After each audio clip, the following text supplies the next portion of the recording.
حدث مهيب وكلام عظيم وقوي من سيادة الرئيس عبد الفتاح السيسي، رسائل للمصريين، رسائل للخارج، لكن عن المصريين تحديدا، سواء اللي استقبلوا كلام الرئيس جوه الاستاد او اللي كانوا قاعدين قدام شاشات التلفزيون بيتابعوا كلمة الرئيس. صحيح الحدث واليوم كانت في تفاصيل كتيرة، اعلان المشروع القومي لتنمية الريف المصري والتوقيت كمان لازم نقف قدامه، تدشين الجمهورية الجديدة، الكلام عن أزمة السد.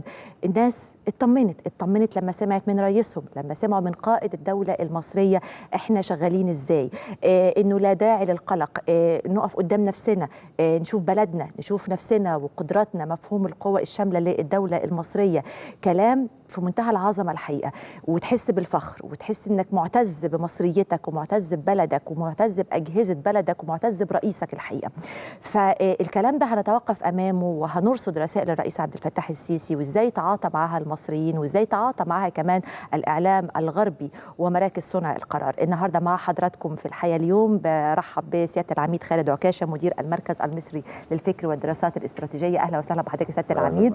والكاتب الصحفي الكبير أستاذ عماد الدين حسين، رئيس تحرير جريدة الشروق وعضو مجلس الشيوخ. أهلا يا سيادة النائب. أهلا بك. بس الأول الصحفي أنا عايزة أكلمه، اتفضل. لأنه بالتأكيد عين الصحفي وهي بتراقب هذا الحدث وأنت كنت جزء منه وحاضر، بيبقى فيه عناوين أو منشات كده ممكن تكتبه أو تتوقف وتحس إن هو ده ملخص لهذا الحدث. شفته إزاي؟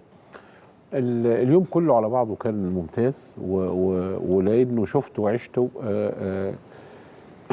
بيبقى صعب حتى مهما شفتيه في التلفزيون. الحضور نفسه يعني مش حتى ماتشات الكوره، انا شفت ماتشات كوره كتير والانفعال والاهلي والزمالك، أيوة. خصوصا لما الزمالك بيفوز. لكن اليوم ده كان الناس اول حاجه الاستاد فيه تقريبا نصه كامل، نص المدرجات فاضي ونصه معمول بطريقه مسرح مرتب ترتيب جيد جدا من كل المحافظات، وكل الناس قاعده في مكانها طبيعي، وفي منصه في النص اللي فيها السيد الرئيس والوزراء والنواب والشخصيات العامه. حتى توزيع الاعلام والشكل العام كان معمول بشكل فني حقيقي، واخراج يعني اقرب الى العالميه، وطريقه اعداد الفقرات نفسها ادت في الاخر، يعني انت بتعمل مسرح عشان تدي رساله. أيوة. الشكل تكامل مع المضمون، وانتج في النهايه انه مجموعه من الرسائل المهمه. يعني اول حاجه ان انت تاني مره او ثالث مره في فتره قليله جدا بتنجحي في تقديم حاجه زي مثلا نقل الموميات مع الفارق بين الحدثين، بس انت قدرت تعملي احتفال مهيب هو عن مشروع حياه كريمه، لكن الامر تجاوز حياه كريمه الى قضايا كتيره جدا. أيوة. يعني الدكتور مصطفى مدبولي لو لاحظنا هو تحدث بكثره وبالتفصيل في الجزء الاول عن موضوع حياه كريمه بكل تفاصيلها. الرئيس تحدث بعجاله لانه كان تحدث اكثر من مره قبل كده. صحيح. لكن الناس كلها لو خدنا بالنا، الرئيس بعد ما خلص كلمته المكتوبه الرسميه قال انا عايز اكلمكم في قضيه مهمه، فالناس فهمت اوتوماتيك ان هو بيقصد ايه. فانا شفت ناس كتيره وقفت. صحيح، حتى في الكلمه المكتوبه اول لما قال ملف العلاقات المصريه الخارجيه ازاي بتدار. تمام. فالناس استشعرت ان احنا هنروح على المنطقه بس دي. كان مكتوب بطريقه هاديه هنا في الجزء الرسمي، غير بقى لكن الجزء المرتجل والرئيس يعني يحب الارتجال، وهذه كمان المره الكلام حتى وهو يرتجل كان محسوبا بدقه. الكلمات كانت رايحه، كل كلمه معروفه رايحه فين، بيوازن ما بين تهدئه خواطر وروع وقلق المصريين ورغبه مصر الدائمه في السلام والتنميه، والرساله الاهم وهي انه حق مصر لن تفرط في حقها. أيوة. ودي الرساله الجوهريه، الرساله، لانه قبل الخطاب الناس كلها او غالبيه المصريين عندهم احساس بالقلق، والرئيس نفسه وصفه انه قلق مشروع. لانه هذه حياه الناس ومستقبلهم. اهم قضيه، يعني ممكن انا تقديري ان هي اهم قضيه في تاريخ مصر الحديث، ربما اهم من الاحتلال الاسرائيلي لسيناء، لانه الاحتلال في النهايه الاسرائيليين مش ياخدوا سيناء ويمشوا، سيناء ارض موجوده مع اهميه هذه القضيه طبعا واهميه ما فعلناها لتحرير ارضنا، لكن الميه هي متعلقه بحياتك اليوميه فبالتالي القلق مشروع والرئيس وصفه. لكن الختام يا اخوانا، لا ينبغي لدوله كبيره، مصر دوله كبيره، ولا ينبغي ان تخلق.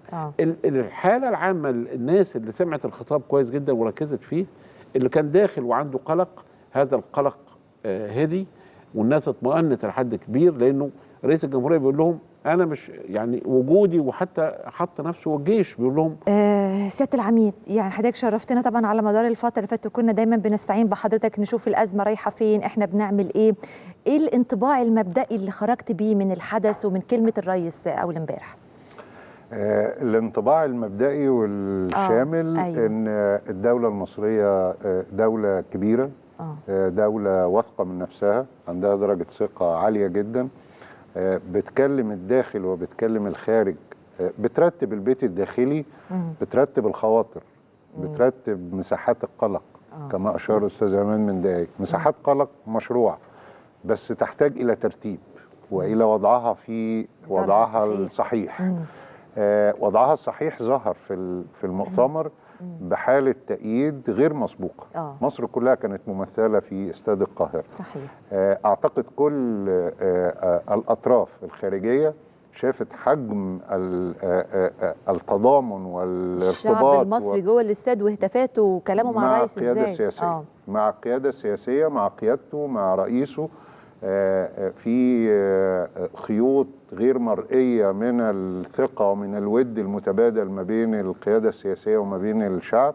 في شفرة سرية الرئيس يوجدها وبيصل بيها من أقصر طريق إلى نفوس المصريين وإلى عقولهم، شايفهم وشايف هم بيفكروا في إيه وشاعر بمشاعرهم بشكل كبير جدا. ولذلك بدأ حديثه بالقلق، بأن مصر دولة كبيرة لا يحق ليها ان هي تقلق النهارده، لانها انجزت كتير وواقفه على ارض ثابته. الدوله اللي واثقه من نفسها والقياده السياسيه اللي واثقه من نفسها واللي قدامها خيارات كتير القت بالكره في ملعب الطرف الاخر كي يختار هو اي وجه يريد ان يتعامل مع الدوله المصريه، يريد ان يتعامل مع السلام والتضامن والشراكه والتحالفات كبير جدا امام الراي العام الداخلي والعالمي اللي كان بيتابع.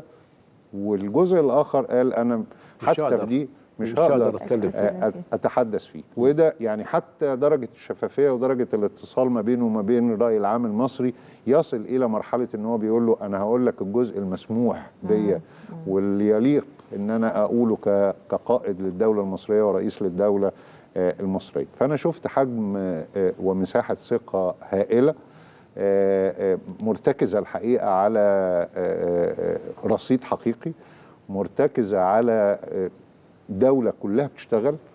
ما ننساش ان احنا كنا قبلها نص ساعة او ساعة كاملة بنتفرج على حجم العمل اللي بيدور في الدولة المصرية بكامل محافظاتها وكامل قراها ونجوعها وغيره. يعني احنا شايفين ماكينة عملاقة وهائلة مش بتبدأ مشروع، لا احنا بنتحدث واحنا في منتصف المشروع. عندنا كم من الانجازات تم الانتهاء منه، مفيش مشروع الا لما عدى ال 50% او على الاقل التلت منه. يعني احنا جوه آلة العمل اللي شغالة، مش بنتحدث عن مستقبل، لا بنتحدث عن حاضر، بل وعن اشياء تحققت بالفعل ونقلت مصر نقلة متقدمة جدا لقدام. اكتر ما شفته ان انا قدام رجل دولة يهمه مكانة دولته، يهم مكانة دولته قدام المجتمع الدولي، ليس أسيرا للهتافات ولا للتسخين، لعوامل التسخين والإثارة والشعبوية. اللي هو الموضوع مش كلام زي ما الرئيس الموضوع مش كده على الإطلاق. موضوع مصر لديها كتير جدا ولديها خطط متعددة. دي أحد المشكلات الكبيرة والوجودية والممثلة في خط أحمر والتي لن يقبل لا القائد ولا الجيش ولا الشعب المساس بيها. لكن كل ده وهي قضية واحدة من جملة قضايا محل اهتمام الدولة المصرية. طيب خلينا نسمع مع حضراتكم مرة تانية كلمة الرئيس لما اتكلم عن قوة الدولة المصرية وإن مصر دولة كبيرة ولا يليق بينا إن احنا نقلق. يعني برضو رسالة طمأنينة والتعامل مع هذا القلق. لما اتكلم كمان على إنه يعني لا انا ولا الجيش هنقبل بكده او مش هنكون موجودين لو حصل حاجه لبلدنا. خلونا نتابع مع حضراتكم ونسمع كلمه الرئيس في الجزئيه دي.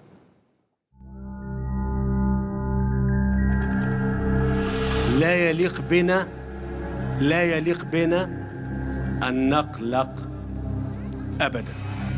ان مصر قد اصبحت تمتلك من الأدوات السياسية والقوة العسكرية والاقتصادية ما يعزز من إنفاذ إرادتنا وحماية مقدراتنا.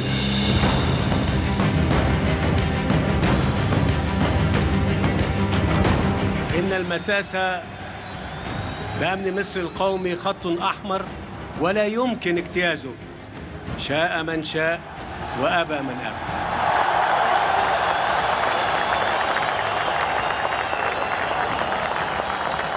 قبل ما يحصل أي حاجة لمصر يبقى لازم أنا والجيش نروح عشان حاجة تحصل لمصر.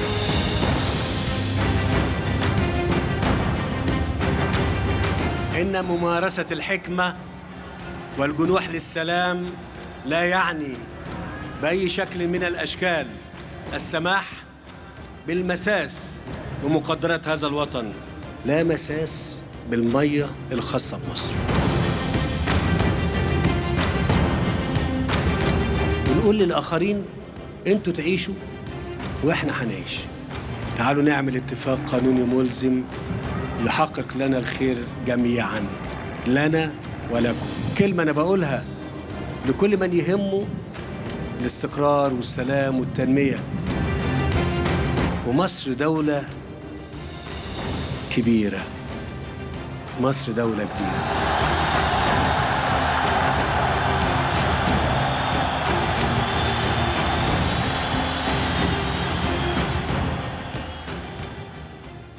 طيب أستاذ عماد، توقيت الحدث ده، يعني احنا بنطلق المشروع القومي لتنمية الريف المصري وهو المشروع الأكبر في تاريخ مصر ومش موجود زيه في العالم كله، وانت بتتكلم على تنمية الريف، يعني زراعة، يعني مية، يعني انت بتتكلم على تحدي او انك تكون يعني تحدي وجودي بهذا الشكل، ومصر شغالة في هذا المشروع، والتوقيت زي بقول لحضرتك، والقضية بتتناقش في مجلس الأمن، برضو يعني تربط الكلام ده مع بعضه ازاي؟ طبعا كل السياسة كلها متداخلة. يعني المشهد قراءته البسيطة كان في تعنت أثيوبي مستمر، مصر قدمت كل ما من شأنه إثبات حسن نيتها ورغبتها في التعاون والسلام، والطرف الثاني أصر على الاستكبار والتحدي. مجلس الأمن للأسف المردود فيه كان سيء جدا. فبالتالي أنت عندك مشروع جبار للتنمية، وهذا المشروع جزء منه معتمد أساسا، مصر يعني زراعتها وصناعتها معتمد على النيل، بدون ضمان تدفق هذه المياه بالشكل اللي احنا من يوم ما مصر أقدم دولة في التاريخ. مصر بقت أقدم دولة مركزية على فكرة بسبب النيل، لأن هي قدرتها على تنظيم شؤون النهر، هو ده اللي خلى مصر دولة مركزية. ما في دول تاني كتير على حوض النيل فشلت أن تعمل ده. مصر إنها نجحت من أيام يعني أنا ما أعرفش الفراعنة بس ولا قبل الفراعنة كمان، بس هي الدولة التي استطاعت تنظيم شؤون النهر وتدفقه وضبطه وإقامة الاحتفالات ليه. أعياد المصريين واحتفالاتهم مرتبطة بالنيل، مواقيت مرتبطة بالمية حتى. بالظبط. فبالتالي عدم يعني الصيغة دي لو اتأثرت أو حد عبث بها هتبقى في مشكلة كبيرة. هتعمل ده ازاي وانت مش مطمن؟ بالظبط. فبالتالي المشروع النهضوي بتاعك كله لو انت يعني كل جهد ده لا قدر الله ممكن يتم يعني يفقد او يتاثر بدون ده، وده كمان مؤثر على صورتنا، لانه المشروع الاثيوبي للاسف الشديد هو مشروع مناقض للمشروع المصري بالشكل الحالي. هو مشروع يريد الهيمنه والسيطره، مش بس يولد كهرباء، لانه توليد الكهرباء ثبت ان مصر من سنه 47 قدمت مشروع الاثيوبي تعمل لهم سد على النيل عند مدخل بحيره تانا، تعالوا هنولد لكم الكهرباء. رفضوا، هم عايزين مشروع هم يتحكموا فيه في مصر. فبالتالي الصيغه دي كلها بدات تتضح اكتر، خصوصا بعد جلسه مجلس الامن. من اجل هذا المشهد الناس بدات تشعر بقلق شديد، كل الناس بدات تحسب، حتى تاثير ده ممكن تشوفيه في البورصه في حاجات كتيره جدا. احاديث الناس اليوميه كل يوم ما بعد الملء الثاني طبعا. احاديث الناس اليوميه مش بس الملء الثاني، بالمناسبه الملء الثاني والثالث مش هو القضيه المحوريه، لانه ما ممكن اثيوبيا نظريا تملى السد كله بدون ما تاثر على حصه مصر. المشكله الحقيقيه هو ان يتحول هذا السد الى محبس واداه للتاثير والهيمنه على مصر. فبالتالي ده اللي احنا مش هنقدر نتحمله ولا اي حد يقدر يتحمله. الصيغه دي كلها هذا الشعور او هذا المشهد اللي راح للمواطن العادي والمثقف والمتابع وغير المتابع، فبدات الناس كلها تتكلم، فبدا منسوب القلق يزيد. فكان من الطبيعي انه السيد الرئيس والرئيس ماهر جدا في هذه المساله، في كل النقاط الصعبه اللي كانت بتمر بها مصر، احداث كبرى وحاجات، كان يتدخل في الوقت المناسب وينزع الاسباب التي تؤدي الى ذلك. الحدث اصلا من اجل حياه كريمه، واطلاق هذه المبادره الاجتماعيه المهمه اللي هي واحده من اهم مشروعات القوميه الحقيقيه. صحيح. لانه ان شاء الله اذا اكتملت بالصوره اللي بيتحدث عنها السيد الرئيس والدكتور مصطفى مدبولي ستغير وجه الحياه في مصر كاملا. لكن في النهايه الناس مش بس كانوا عايزين حياه كريمه، كان عايز يسمع تحديدا ال10 دقائق اللي ارتجل فيهم السيد الرئيس وقال الكلام بتاعه الخاص ب سد النهضه. فبالتالي هذا سبب اساسي يخلي الناس كانت ليه هي شعرت بالقلق، ليه هي استريحت بعد هذا الكلام، ليه التوقيت ده. احنا يعني القلق زاد اكتر بعد مجلس الامن. احنا داخلين على اجازه عيد، الناس مروحه وقاعده وبتاع، فانت عايزه يعني تديهم عامل يطمئنهم. بس كمان خطوه اللجوء لمجلس الامن كان الرئيس حريص انه يشرح انه الكلام ده ما جاش يعني في معناه اعتباطا او غير مرتب ليه، انه دي كانت خطوه من الخطوات احنا حاسبينها وعارفين هنعملها امتى. مجلس الامن مهم جدا ان احنا كنا نروح على فكره. ما حدش كان اي حد متابع للمشهد الدولي كان عارف لحد كبير انه الصوره مش هتختلف كثير عما حدث. للاسف الاثيوبيين الى حد ما متفوقين شويه بره. في جزء تاني دول قوى كبرى مش حبا في الصين لان عندها مشاكل في الانهار بتاعتها تشبه مساله سد النهضه، لو انها يعني انحازت الى الموقف الصح اللي هو الموقف المصري هتبقى مطالبه انها تطبق، والصين نموذج بارع. ودي النبره اللي عزفت على اثيوبيا. وفي دول تانية بتسعى الى مناكفه امريكا في القرن الافريقي زي روسيا، في قصص كتيره. لكن احنا رحنا عشان نقطه مهمه، ان انت يعني بالتعبير البلدي كده بتستفي ورقك كمان. ان انت بتقولي للناس يا اخوانا احنا جينا وبنقول لكم نمد يدنا بالسلام، ما يحدث في اثيوبيا من اثيوبيا هو يهدد السلم والامن الدوليين، ودي احد اختصاصات الرئيسيه لمجلس الامن. فبالتالي تحركوا، لان احنا عند لحظه معينه مش هنقدر نتوقف او يعني مش هنسيب حقنا يضيع واحنا شايفينه. فكان مهم حتى مهما حدث. مهم جدا ان انت تروح لكل الدول الافريقيه، مهم جدا ان انت تروح للجامعه العربيه وتعمل اجتماع مهم تروح للدول المؤثره في الاقليم او بره الاقليم عشان انت بتعرض القضيه. طبعا كنت اتمنى ان ده يكون بدري شويه، لانه الوقت اثيوبيا بتحاول تشتري وقت طول الوقت، يعني بتشتري المماطله. لكن في النهايه لا يصح الا الصحيح. مصر بالمناسبه هذه قصه النزاع مع اثيوبيا على مياه النيل ليس جديدا. منذ يعني هقول لحضرتك ايه، الاستاذ هيكل كشف في حوار مهم جدا مع الاستاذ لميس الحديدي حلقاته قبل ان يتوفى مباشره على انه بعد الحروب الصليبيه بعض ملوك اوروبا والبابوات راحوا لاثيوبيا لملك اثيوبيا او حاكم اثيوبيا في ذلك الوقت عشان يدرسوا تحويل مجرى نهر النيل بدل ما يصب في البحر المتوسط يصب في المحيط الاطلنطي عقابا على التصدي المصري للحروب الصليبيه. فالافكار كانت موجوده. مشكلتنا مع القدماء المصريين كتير موجوده. فبالتالي يعني انا عايز ادلل بس انه هذه القضيه ليست وليده الساعه ولا مشكله الحكومه دي ولا الحكومه اللي قبلها ولا اللي قبلها. هي تراكم وفيها قانون القوه. طالما انت قويه، طالما انت مد ايدك للناس بقوه وواجه الناس. عايزه اروح بالمفهوم ده لسياده العميد، مفهوم القوه الشامله للدوله المصريه اللي تحدث عنها السيد الرئيس، ان مصر تمتلك من الادوات السياسيه والاقتصاديه والعسكريه انها تنفذ ارادتها. فكلمني عن ده برضو، واحنا يمكن حضرتك واستاذ عماد اتكلمتوا على الرسائل دي للداخل المصريين وازاي بيستقبلوها، لكن للخارج سياده العميد البعض شافها انه الانذار الاخير او الفرصه الاخيره، انه لما الرئيس يقول شاء من شاء وابى من ابى، دي رساله واضحه ومباشره للي كان يعني بينازع مصر في حقها. اتفضل. ده صحيح، يعني الحقيقه كلمات قويه جدا وكلمات ربما يعني ما اذيع من دقائق. هو تلخيص مهم جدا، تلخيص مهم لان الرئيس هنا كان بيتحدث للمجتمع الدولي. الدوله المصريه لديها مشروع تنموي حقيقي، مشروع تنموي كبير بيضع امام ما تدعيه اثيوبيا بان سد النهضه هو سد للتنميه وللنهضه وغيره. الامر ليس خاليا في مصر، لا، الدوله كلها. عشان كده بقول لحضرتك، وهنا حضرتك كنت بتسالي من دقايق على التوقيت وعلى المناسبه وعلى اللوكيشن اللي احنا كنا قاعدين فيه. صحيح. بنتفرج على ايه؟ بنتفرج على اكبر مشروع تنميه موجود ربما في العالم في اللحظه الراهنه، من المشروعات الكبرى اللي هتسجل في التاريخ فالرئيس قاصد انه يتحدث عن قضية من هذه القضايا المصيرية والوجودية قدام هذا المشروع. وهذا الشرح كل سفراء الدول الأجنبية كانوا حاضرين بالمناسبة. أيوة. بيتابعوا، شايفين، بيسمعوا أرقام، بيسمعوا حجم التمويل، بيسمعوا كم الأجهزة التنفيذية والتطوع والمشاركين والكلام ده ورجال أعمال ومنظمات مجتمع، مشروع مصر كلها كلها. فشاء من شاء وأبى من أبى موجهة إلى أن الدولة المصرية لن تسمح بالمساس بهذا المشروع، لأنه ده مشروع الناس بتاعها، مشروع الشعب معمول، الدولة خططته وحشدت ليه كل هذه القوة من أجل حياة كريمة لشعبها. ده هدف أسمى.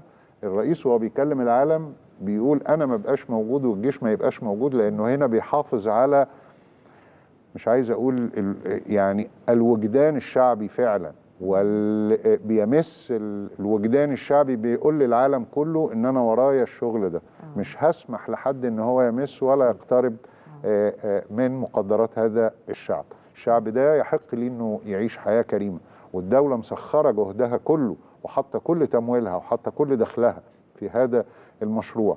وتحدث دكتور محمود محي الدين، وكانت الحقيقة من اللقطات المهمة جدا صندوق النقد قد إيه صندوق النقد الدولي يشوف مشروع عملاق مثل هذا تنمية مستدامة، مشروع وفي قدر من التطور فعلا انه داخل في مساحات من التنمية المستدامة ينقل وجه مصر نقلة متقدمة. طيب هرجع لك يا سيادة العميد تكمل كلام حضرتك بعد الفاصل إجباري، ونرجع مرة تانية ونرجع لسيادة العميد ونتكلم كمان على المجتمع الدولي وإزاي استقبل هذه الرسائل بعد الفاصل إن شاء الله.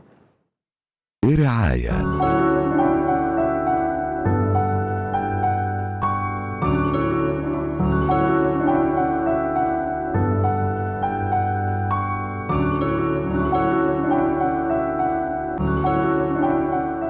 وبراحتك الصيف ده اشحن وهيجيلك لحد 50 ضعف الشحنة ليك انت واصحابك.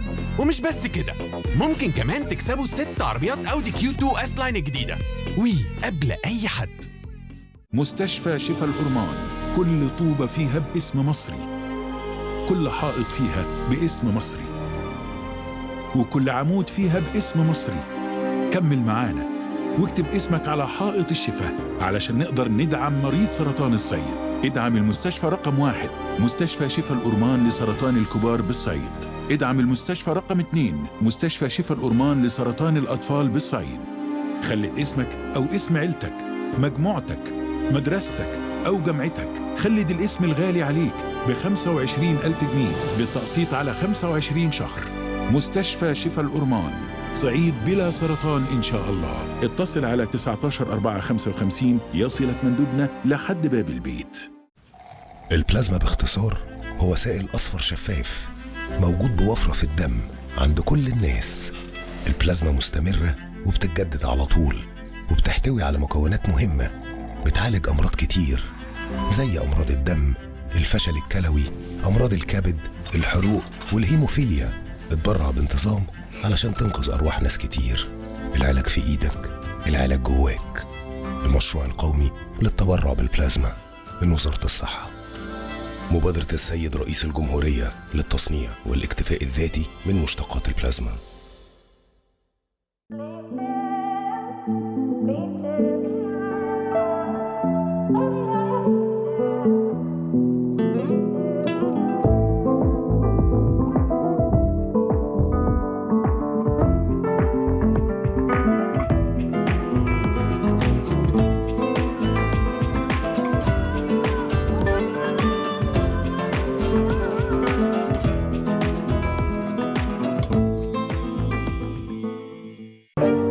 كل سحابة شايفين وراها شمس، النهاية شايفين وراها حياة، الحاجز شايفين وراه طريق، وورا كل باب مقفول شايفين بدايات جديدة.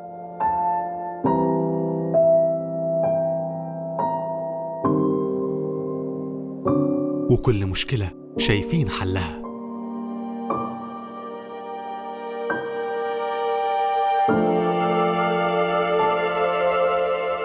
حياة كريمة لكل مصري، لكل مصرية. اتبرع على حساب حياة كريمة.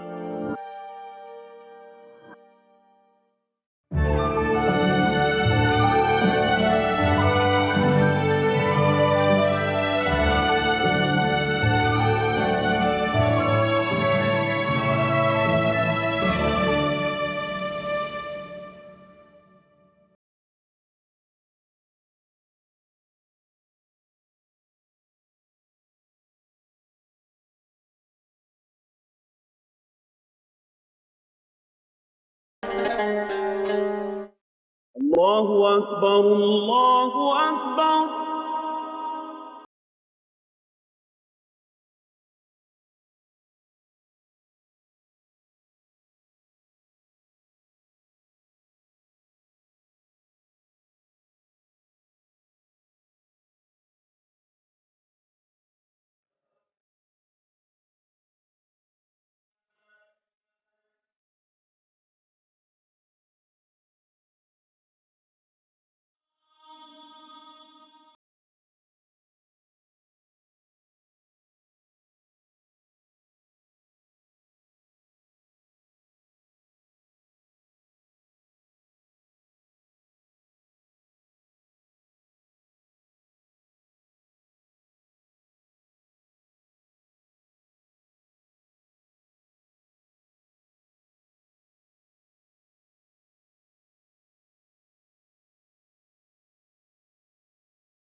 وصحبه أجمعين.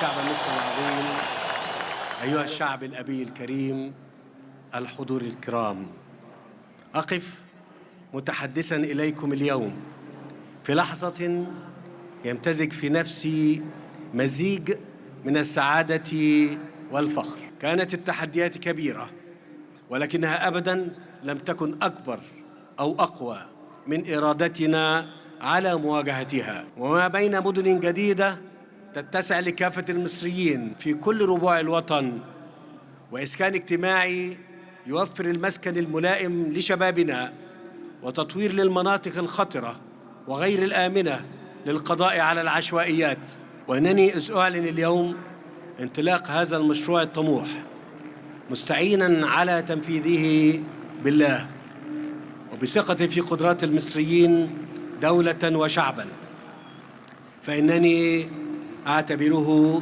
تدشينا للجمهورية الجديدة، كما أنني أود أن أعبر عن عظيم امتناني للشعب المصري العظيم على كل ما بذله من جهود وما قدمه من تضحيات لنقف اليوم آمنين مطمئنين سعيا للبناء والتطوير والتنمية. بجدد التحية لحضراتكم مرة تانية، وبجد تحية لضيوفي الكاتب الصحفي الكبير عضو مجلس الشيوخ أستاذ عماد الدين حسين. أهلا وسهلا بحضرتك يا أستاذ عماد.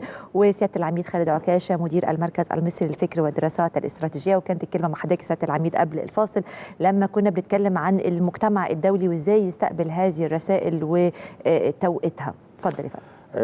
أظن أن هو استقبلها على وجهها الصحيح.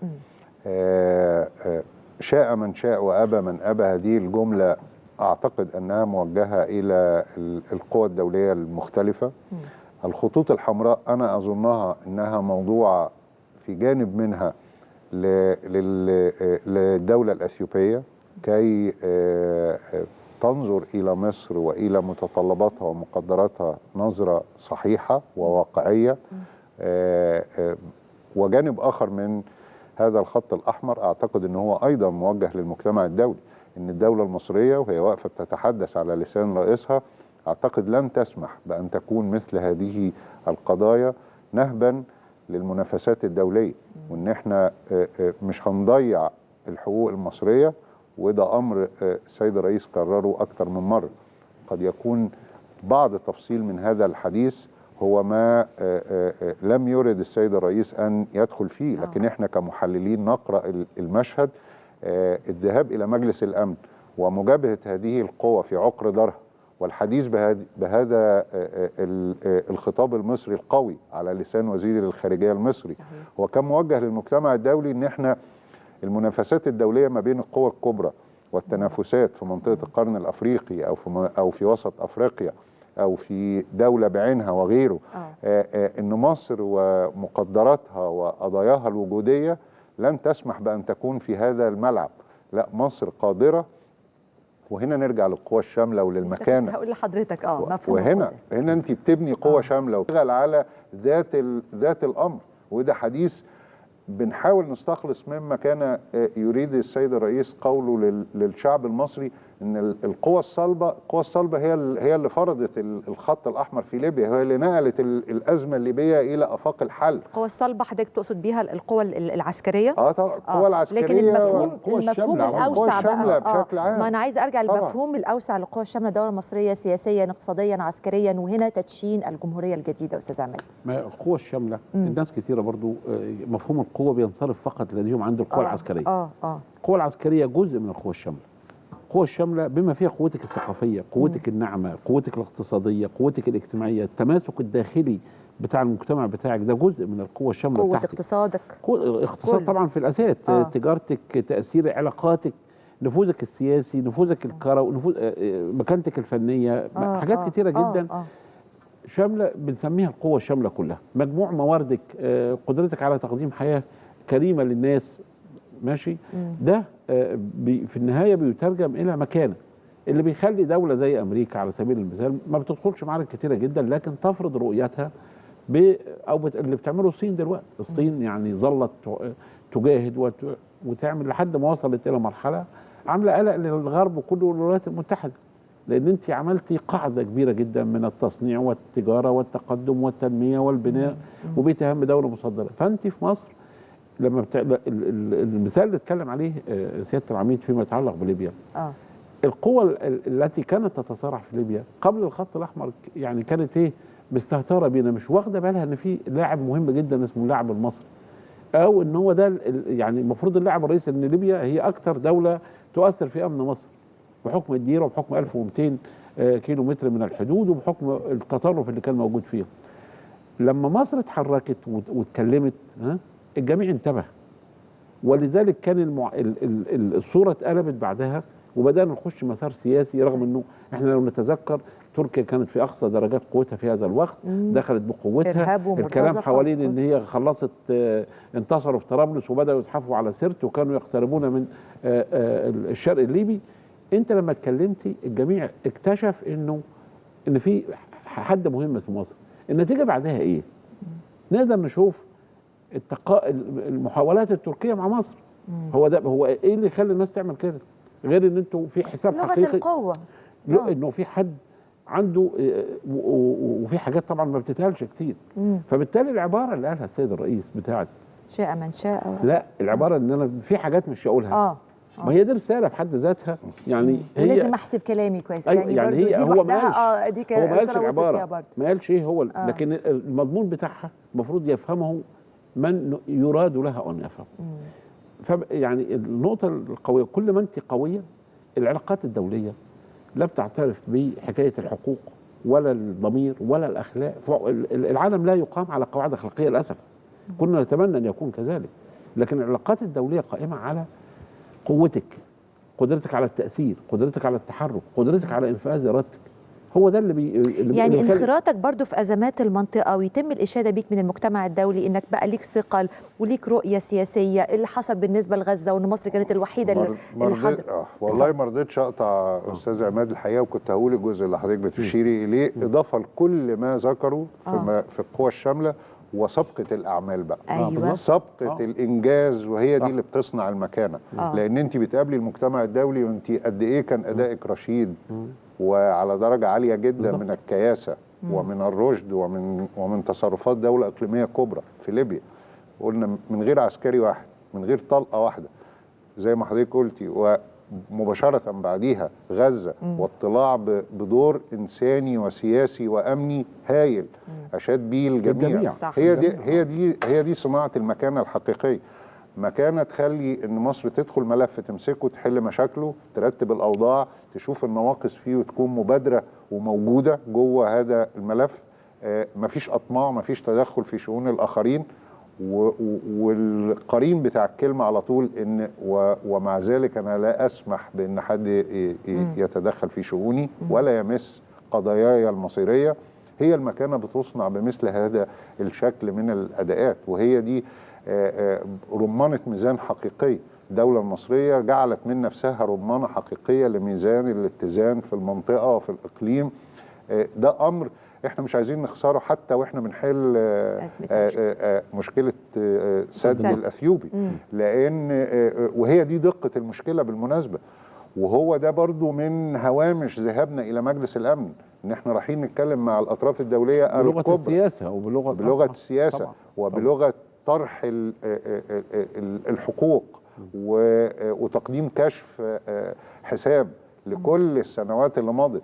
احنا قدمنا ايه والتقصير كان فين وخلافه. الاشاره الى ان انا منتبه وان انا شايف ده من اللي ما اتقالش. انا شايف الدوله المصريه شايفه بعنايه ما يجري في كل متر ارض في منطقه القرن الافريقي كله، مش اثيوبيا وحدها. تحالفات وشراكات استراتيجيه بتتم في دول الطوق حوالين اثيوبيا وفي بعض من نقاط الارتكاز الاخرى. هنا انا بتحرك في مجالي الحيوي، بامنه وبشتغل عليه وبطور من علاقاتي، وده امر انا بكسب مساحات من الارض. مش عايز يعني اشوش على هذه المكانه اللي بتصنع بدأب وبكياسه وبخطوه خطوه وبخطوات مدروسه ومحسوبه وتذهب في مكانها الصحيح. دي ملابسات المشهد المصري اللي هو النهارده بيقف رئيس مصر يعبر عنه، اللي هو ايه؟ انا بعمل ده كله، هقول لك باللغه الدارجه، بهدوء وبطولة بال، وانا شايف الموقف مفيش انفعال، برشد في تصرفاتي. فالبعض ممكن يقول لك إيه، هي دي قله حيله او مفيش خيارات. لا، انه مرتب دارس عارف بتحرك ازاي. الواثق واللي انجز واللي خلص يقف بهذه الاريحيه اللي السيد الرئيس كان واقف بيها. أيوه. للحد ان هو يضحك مع الجمهور المصري ومع الراي العام المصري، وينقل ليه رساله ارتياح حقيقي وينقل ليه اطمئنان دي كانت ان دوله بالظبط دوله واقفه. انا شايف الكلام دوت مرتاحه وواثقه وبتنقل الانطباع ده للناس. انا مش في ازمه بالمناسبه. وزي ما استاذ عماد قال من دقايق، القصه مش المالي الثاني على الاطلاق. القصه مش اللي بعدها والسنه اللي بعدها والسنه، لا انا بتكلم في 5 سنوات قادمه و10 سنوات قادمه. انا ببني بنى اكبر. ده احنا المشروع الحياه كريمه أكبر مشروع لتطوير حياة المصريين بيخصص ليه من قبل الدولة 700 مليار جنيه. ده استثمار هائل وعوائد هائلة. الكلام دوت أنا بعمله لإيه؟ برضه للمكانة. وبعمله وأنا بهيئ له الأرضية المناسبة من السلم ومن الأمن ومن الإنجاز على كل المستويات عشان اعرف اوصل بال 700 مليار دول حتى النهايه. تمام. طب انا عايز اخد من الجزء حضرتك اتكلمت فيه، يعني ضحك الرئيس مع الناس ورساله الهدوء اللي احنا شفناها والطمانينه دي، البعد الانساني يا استاذ عماد والتواصل والمقاربه اللي بيعملها السيد الرئيس. يعني اولا من ساعه لما في اخر كلامه لما قال لك انا هشرح لكم الموضوع ببساطه، اللي هو احنا عملنا معاهم وكذا وكذا وكذا، وصولا للتواصل مع الناس وتفاعلهم معاه. هو الرئيس اظن يعني اي متابع ليه من زمان بيكتشف ان هو عنده قدره حقيقيه على التواصل الطيب والجيد والسريع مع الناس. وفي معظم خطاباته يعني كان دايما بعد لو في خطاب رسمي كان بيرتجل. واحيانا كان بيرتجل فقط، مش بيتكلم من خطاب رسمي، لانه بيرى انه في ده يعني اسرع وسيله لتوصيل المعلومه او القصه. بيوصل لانه انت محتاجه الخطاب المكتوب في لحظات بيوصل ممكن للمثقف او المتابع، لكن انت محتاجه في لحظات انت بتوصلي لعموم الناس كلها بطريقه واضحه. فهو الرئيس للامانه يعني واضح في دي وبيوصل بسهوله. الجزء الثاني الحاجات اللي اتعملت حتى في اليوم ده يوم الخميس على سبيل المثال، لما انت بتكثفي الجزء من الناس اللي ظهروا، النماذج الانسانيه اللي الرئيس قابلها في خلال ال6-7 سنوات او اللي كانت جزء من مؤتمرات الشباب. من اول الشاب ياسين، من الست بتاعت الموتوسيكل، نماذج كتيره جدا. الراجل حاجه ممتازه جدا انك تجيب الراجل الذي صفع في قطار منوف. محمد رشاد. ما دي حاجات يعني تاثير القصه دي كانت عامله قلق شديد، تفاعل كتير جدا على السوشيال ميديا. فانت لما تجيبيه ايه الرساله؟ انه الدوله المصريه لا تقبل ما حدث، ان الدوله المصريه منحازه لا ومتابعه يعني حدث حاجه على السوشيال ميديا كده. رئيس الجمهوريه بيستقبل انه منحازه لحق الانسان ده، حق المواطن البسيط اللي اتضرب بغض النظر هو غلطان ولا مش غلطان، هي بتتكلم على السلوك.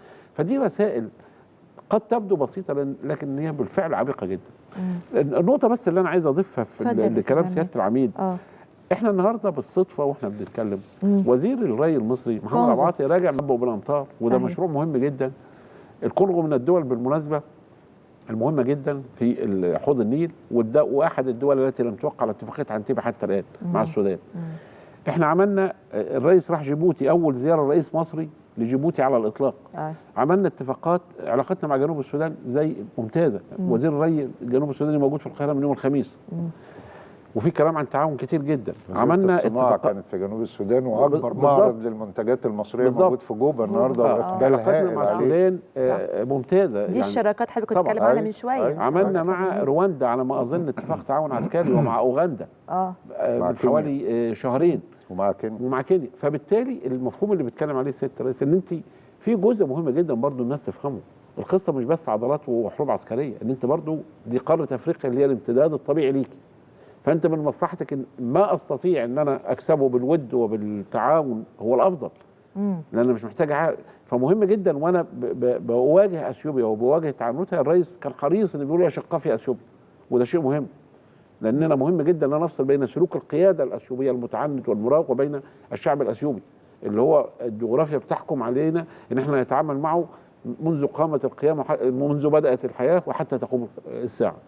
مهم جدا، ومهم جدا ان انت علاقتك تنميها مع الافارقه. احنا اهدرنا وقت طويل للاسف الشديد في الثمانينات والتسعينات لما سيبنا افريقيا، بغض النظر عن الاسباب كانت صح ولا غلط، بس سيبنا افريقيا وبعدنا عنهم نفسيا وسياسيا وحاجات كتيره، وولينا وجهنا شطر الشمال. فبالتالي احنا البناء اللي بيتعمل ده في جهد بيتعمل لاستعاده افريقيا والعوده لافريقيا، وعايزه تعيدي بناء، لانه انا ما ينفعش اعيش على فقط التراث بتاع الستينات الخمسينات والستينات كان حاجه عظيمه جدا، بس المسرح اتغير والدنيا اتغيرت والاحلام اتغيرت والاهتمامات. زمان لما كنت تبعتي لا مؤاخذه كراكه تنظف، يعني تعمل حاجات تنظف الميه والحاجات دي، كان شيء عظيم. دلوقتي هم عايزين بعثات، عايزين استثمارات، عايزين فلوس، الدنيا اتغيرت. فلازم تشوفي الناس عايزين ايه، وايه هي الحاجات الاكثر الحاحا، وايه الحاجات اللي تخلينا نستعيد وجودنا وتاثيرنا، لان هو ده الاساس. مشكله سد النهضه ان اجلا او عاجلا ستحل بشكل او باخر، لكن ما سيبقى هو تاسيس علاقات طيبه ومستدامه مع الافارقه قائمه على تبادل المصالح. طيب عايزه برضه عليه حضرتك في المساله دي، محور العلاقات المصريه الخارجيه سواء الافريقيه او الدوليه، والتوازن والتنوع الحقيقه، ولا شرقا ولا غربا، ازاي قادر تعمل المعادله الصعبه دي؟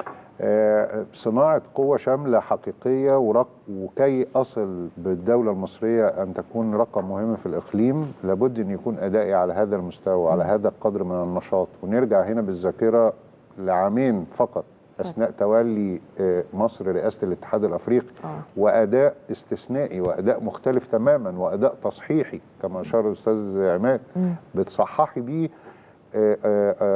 حقبه او حقبتين كاملتين كان الامر متراجع والعلاقات واجيال جديده جت، اجيال جديده جت عايزه تقابل وجه مصري جديد، شافته بقى، شافت الوجه المصري الجديد اثناء رئاسه مصر في الاتحاد الافريقي، والدوله كلها بتبذل والقياده السياسيه بنفسها بالمناسبه، وده كان ادراك ووعي استراتيجي نادر بان استثمر العامين دول في ان انا اصنع صوره فارقه. النهارده اصبح لا لينا حلفاء ولينا شركاء في القاره الافريقيه، ما كانوش موجودين في 2010 وما قبلها. النهارده لا عندنا حلفاء وعندنا ارتكازات مهمه جدا جدا، وصنعنا جسور من الثقه ومن العمل المشترك اللي يعزز من المكانه اللي احنا قاعدين نتحدث عنها منذ قليل. علاقات مع القوى الدوليه الكبرى علاقات متوازنه جدا، قائمه على مصالح مشتركه، قائمه على درجه من درجات الشفافيه في مغزى هذه العلاقات. أنا بتحدث مع الولايات المتحدة الأمريكية بلهجتها، مع الأطراف الأخرى بلهجتها، عندي شراكة مع الاتحاد الأوروبي. الاتحاد الأوروبي وصل له مشكلاتي وقلقي ومهدداتي، عشان كده طلع ببيان مهم جدا في أثناء تفاصيل عرض قضية سد النهضة. وبعد زيارة وزير الخارجية لبروكسل كمان بالظبط. هي دي المسارات الحقيقة، وهي دي الدوائر اللي أنا بتحرك فيها. طيب واحنا بنختم في تعليق أخير بقى من حضرتك، اتفضل. تعليق أخير، أنا وصلني رسالة الاطمئنان زي المصريين كلهم. أنا عندي ثقة كبيرة جدا في أن الدولة المصرية كما أشار السيد الرئيس عندها خيارات متعددة، لكنها تنحاز إلى خيار السلام والنمو والشراكة والنهضة. مصر وراها مشروع كبير جدا لا تريد أن تعطله بأي شيء، ولن تقبل أن يهدد بأي شكل من الأشكال. أستاذ عماد؟ أتفق مع قالوا سيادة العميد تماما، وأثق تماما أنه في النهاية إن شاء الله يعني حقنا مش هيضيع، هناخد يعني إن شاء الله مش هيحدث حاجة سيئة.